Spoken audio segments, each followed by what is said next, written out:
want to talk about the three levels of marketing. Today we're going to talk about selling you a pen. We're going to show you three different ways that happens. The first level is at the very bottom. This is how most companies sell their products. Here's a pen. We've got it in 15 different colors. It's got a little clip on there and an easy snap on and off lid, and they're fantastic, and you should buy one. Okay, that's at the bottom.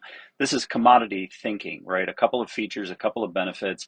Anybody can copy it. It's totally unownable. And even if you've got something really remarkable, our clip will never break or our snap will never get weak. It's not anything that's ownable, therefore it's really not usable long term. Okay, so that's at the bottom. The next level up is we're locking down on a particular feature or benefit. So let's say that we were talking about people, maybe contractors or something, that had to work writing up a lot, right? So they've got a clipboard, they're looking up and they're making notes as they're looking at stuff, whatever, and the pens are constantly frustrating them.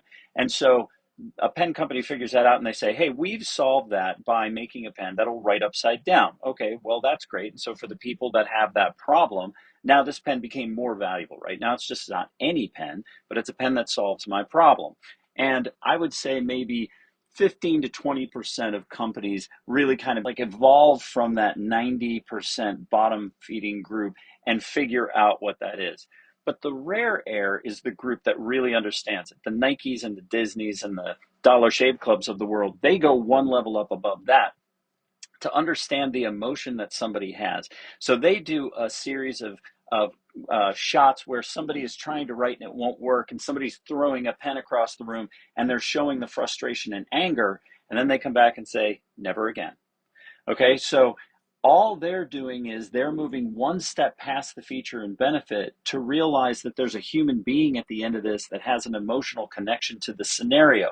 And by showing how well they understand that emotional situation, the frustration of not having a pen, this pen becomes incredibly valuable, because now we've gone from just something that anybody could buy to something that's part of a group of pens that are solving the same problem, to a brand message that says we're about not being frustrated. Not being frustrated now opens the door to a number of different products, all of which could ladder up to, hey, if you're a person that has a situation like this that's super frustrating, we've got solutions that match that.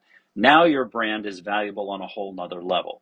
That's what those mega successful brands do, and that's how they differentiate.